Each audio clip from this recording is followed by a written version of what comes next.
আল্লাহর হাবিব সাল্লাল্লাহু আলাইহি ওয়াসাল্লামের সাথে আম্মা জান আয়েশার ঝগড়া হতো। মজার একটা হাদিস শোনেন, সহিহ বুখারীর হাদিস, মুসনাদে আহমদ ইবনে হাম্বলও এসেছে এই হাদিসটা। আম্মা জান আয়েশার সাথে ঝগড়ার পর আম্মা জান আয়েশাও রাগ, আল্লাহ রাসূল সাল্লাল্লাহু আলাইহি ওয়াসাল্লামও রাগ। এখন রাগ মিটানোর দরকার আছে না নাই? আল্লাহ রাসূল সাল্লাল্লাহু আলাইহি ওয়াসাল্লাম বললেন, আয়েশা চলো মিটমাট করে ফেলি। সুবহানাল্লাহ কইবেন না?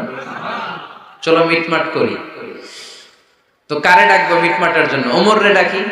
আম্মা জান আয়েশা বলে, না, ওমর গলিফ, ওমর খুব মেজাজ ওয়ালা, আমার ডর লাগে। তোমার আব্বারে ডাকি। আব্বারে ডাকেন, আব্বারে ডাকেন। খুশি হয়ে গেছেন আম্মা জান আয়েশা রাদিয়াল্লাহু আনহা। আবু বকর রাদিয়াল্লাহু চলে আসলেন, দাঁড়ালেন।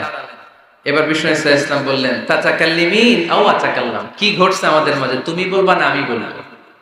আম্মা জান আয়েশা বললেন, তাতাকাল্লামু আনতা ওয়ালা তাকুল ইল্লা হাক্কান, আপনিই বলেন তবে সত্য ছাড়া মিথ্যা বলবেন না। আবু বকর রাদিয়াল্লাহু তাআলা আনহু শুনে রেগে গেলেন, কি এ কেমন কথা তোমার? নবীকে উদ্দেশ্য করে তুমি বলছো সত্য ছাড়া মিথ্যা বলবেন না, নবী কখনো মিথ্যা বলবে নাকি? রেগে মেয়ের গায়ে মেরেছে এক চড়। চোর খেয়ে আম্মা জান আয়েশা উল্টে পড়ে গেলেন। সাইয়েদনা আবু বকর রাদিয়াল্লাহু তাআলা আনহু রেগে গড়গড় করতে লাগলেন, আবার মারার জন্য উদ্যত হলেন।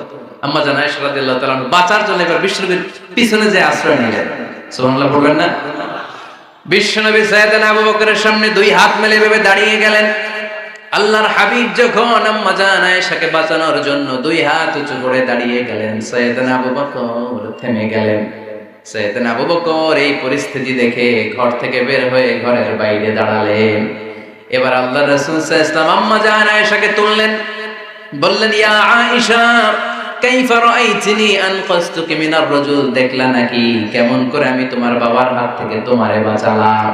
আজকে আমি যদি সামনে দাঁড়িয়ে না বাঁচাতাম, তোমার বাবা তোমারে একেবারে মেরেই ফেলতো। সুবহানাল্লাহ পড়েন।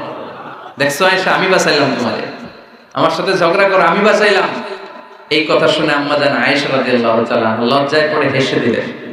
সুবহানাল্লাহ পড়বেন না? এত আস্তে সুবহানাল্লাহ। লজ্জায় হেসে দিলেন। বিষ্ণু ঈসা ইসলাম এবার হেসে দিলেন। দুইজনের হাসাহাসি শুনে বাইরে থেকে আবু বকর রাদিয়াল্লাহু তাআলা আনহু হাসির আওয়াজ শুনে অবাক, কি রে এতক্ষণ যুদ্ধ এখন আবার হাসি? কেন হাসে দেখার জন্য সাইয়েদনা আবু বকর রাদিয়াল্লাহু তাআলা আনহু ঘরের ভেতরে ঢুকলেন। ঢুকে দেখেন আম্মা জান আয়েশাও হাসে, বিশ্বনবীও হাসে, সাইয়েদনা আবু বকর হেসে দিলেন। আরশের উপর থেকে খুশি হয়ে গেলেন কে? এবার সাইয়েদনা আবু বকর বলেন, ইয়া রাসূলুল্লাহ, ইয়া হাবিবাল্লাহ, আশরিকানি ফি সিলমিকুমা কামা আশরাকতুমানি ফি হারবিকুমা। নবী গো, আপনাদের দুইজনের মধ্যে যুদ্ধ লাগলে যেমনি মিটমাট করার জন্য আপনি আমারে ডাকেন, আপনাদের এই আনন্দ ঘন মুহূর্তগুলোতে শরীক হওয়ার জন্য মাঝে মাঝে আমারে ডাইকে। সুবহানাল্লাহ পড়েন। আপনাদের মধ্যে যুদ্ধ লাগলে সন্ধি করার জন্য যেমনি আমারে ডাকেন, আপনারা যখন আনন্দ ঘন পরিবেশে এরকম খুনসুটি করেন, হাসাহাসিতে মেতে ওঠেন, তখন একটু আমারে ডাকেন। সুবহানাল্লাহ পড়বেন না? দেখেন আল্লাহ রাসূল সাল্লাল্লাহু আলাইহি ওয়াসাল্লাম পৃথিবীর সবচেয়ে শ্রেষ্ঠতম মানুষ, ওনাদের পরিবারেও ঝগড়া হতো, কিন্তু এই ঝগড়া কোনোদিন তালাক পর্যন্ত গিয়েছে? কথা বলেন না কেন? আল্লাহর হাবিব সাল্লাল্লাহু আলাইহি ওয়াসাল্লাম তার কোন স্ত্রীকে তালাক দিয়েছেন? প্রায় আম্মা জান আয়েশার সাথে রাগারাগি হতো। আল্লাহর হাবিব সাল্লাল্লাহু আলাইহি ওয়াসাল্লাম বলতেন, আয়েশা কখন তুমি রেগে থাকো সেটাও আমি জানি, কখন তুমি আমার উপর খুশি থাকো সেটাও আমি জানি। ইয়া আয়েশা ইন্নী লা আ'লামু ইযা কুনতি আন্নী রাদিয়া ওয়া ইযা কুনতি আলাইয়া গাদবা। আয়েশা কখন রেগে থাকো তাও বুঝি, কখন খুশি থাকো তাও বুঝি। আম্মা জান আয়েশা বললেন, ইয়া রাসূলুল্লাহ, কেমনে বোঝেন? বিশ্বনবী বললেন, তোমার দোয়ার বাক্যগুলো শুনো বুঝি। যখন তুমি আমার উপর খুশি থাকো তখন দোয়ার সময় তুমি এভাবে বলো, রব্বি মুহাম্মদ, ও মুহাম্মাদের রব, আপনি আমাদের সব গুনাহ মাফ করে দেন।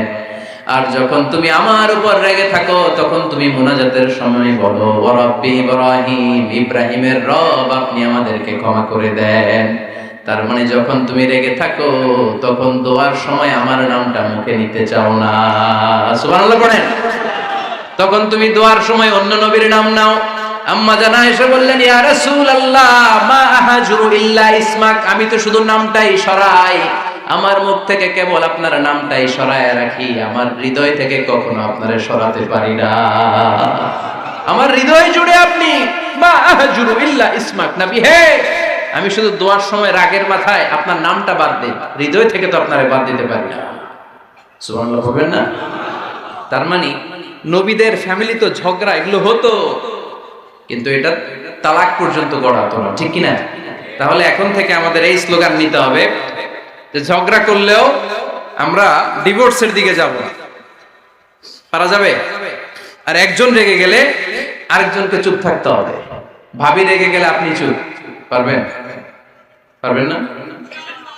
ইনশাআল্লাহ। এই যারা বিয়ে করে না এরা ইনশাআল্লাহ, আর বাকিরা চুপচাপ। আওয়াজ করে পড়েন না ইনশাআল্লাহ। তাহলে প্রথমে স্যাক্রিফাইস, তারপর ঝগড়া করা যাবে না। 3 নাম্বার, দাম্পত্য জীবনের কোনো গোপন কথা অন্যের কাছে শেয়ার করা যাবে না। হাদিসে এসেছে, এটাকে বলা হয়েছে আযমুল আমানা, এটা সবচেয়ে বড় আমানত। যারা দাম্পত্য জীবনের একান্ত বিষয় কারোর সাথে শেয়ার করে তারা সবচেয়ে বড় কবিরা গুনাহ করে। আশরারুন নাস বলেছেন বিশ্বনবী এদেরকে, সবচেয়ে নিকৃষ্ট মানুষ।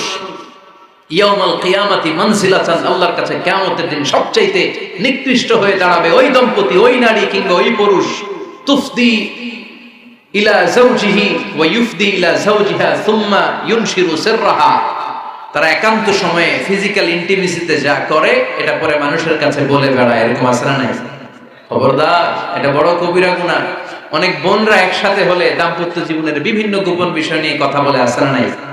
অনেক পুরুষরা একে অপরের সাথে, বন্ধুদের সাথে বিভিন্ন বিষয় নিয়ে শেয়ার করে, এটা এমন ওইটা এমন, এগুলো বলা যাবে? আসিবাউ হারাম। দাম্পত্য জীবনের সব বিষয়, স্বামীর সব বিষয় স্ত্রীর কাছে আমানত, স্ত্রীর সব বিষয় স্বামীর কাছে আমানত রেখেছে কে?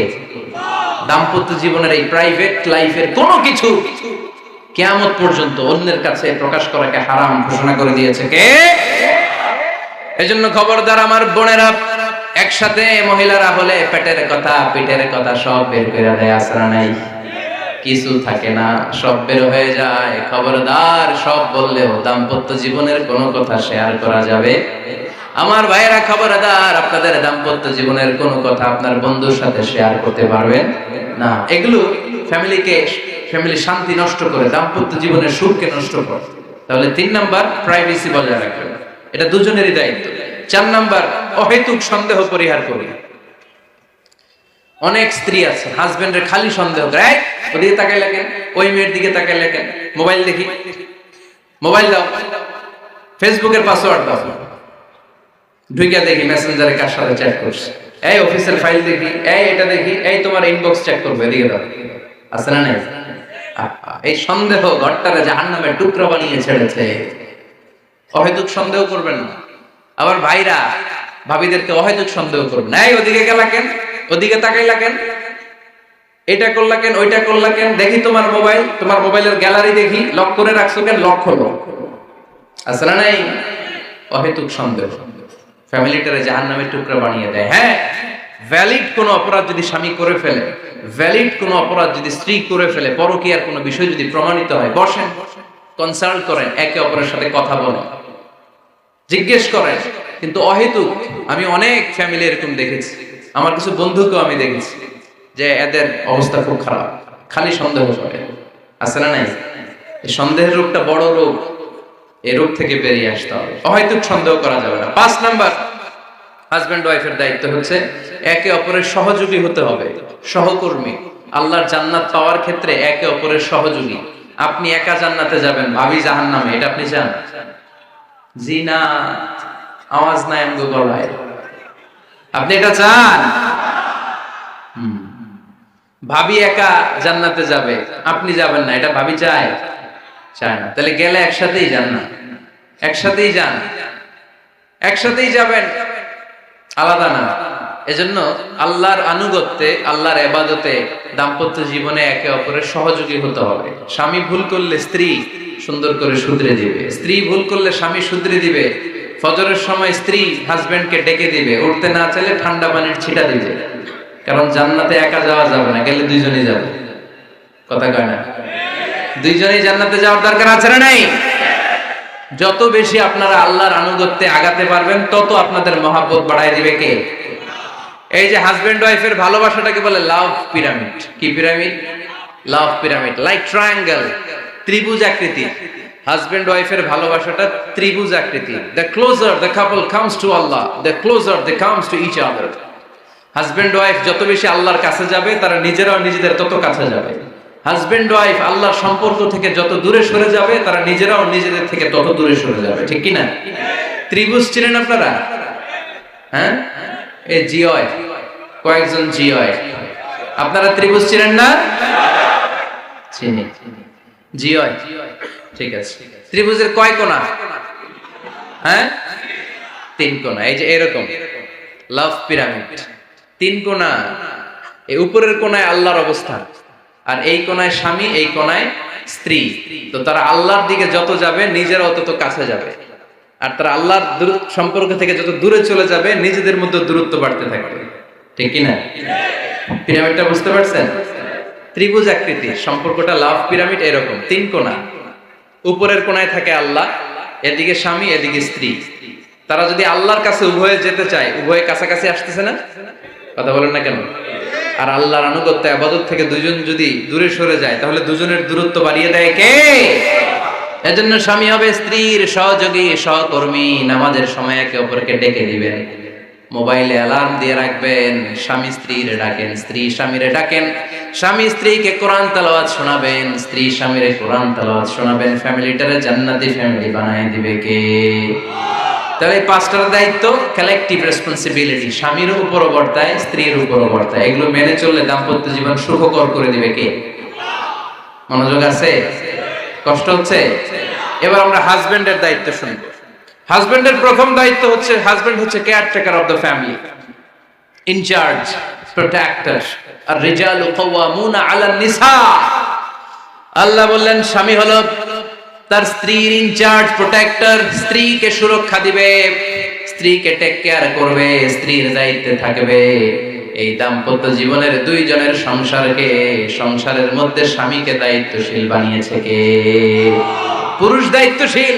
পুরুষ কখনো নারীর ক্ষতি করে না, সুপুরুষ নারীর ক্ষতি করে না, ঠিক কিনা? গোটা পুরুষ সমাজ নারী সমাজের সুরক্ষা দিবে। যেগুলো নারীকে একান্তে পেলে রেপ করে, যে ঢাকা বিশ্ববিদ্যালয়ে একটা রেপের ঘটনা ঘটছে না, যে এই বেয়াদবটা এই কাজ করেছে, এটা কি পুরুষ না কুপুরুষ? এটা কি সুপুরুষ না কুপুরুষ? সুপুরুষ নারীর প্রোটেকশন দেয়, নারীর টেক কেয়ার করে, তার ইনচার্জ, তার দায়িত্বশীল। দাম্পত্য জীবনে অর্থনৈতিক যত দায় দায়িত্ব আছে সব আল্লাহ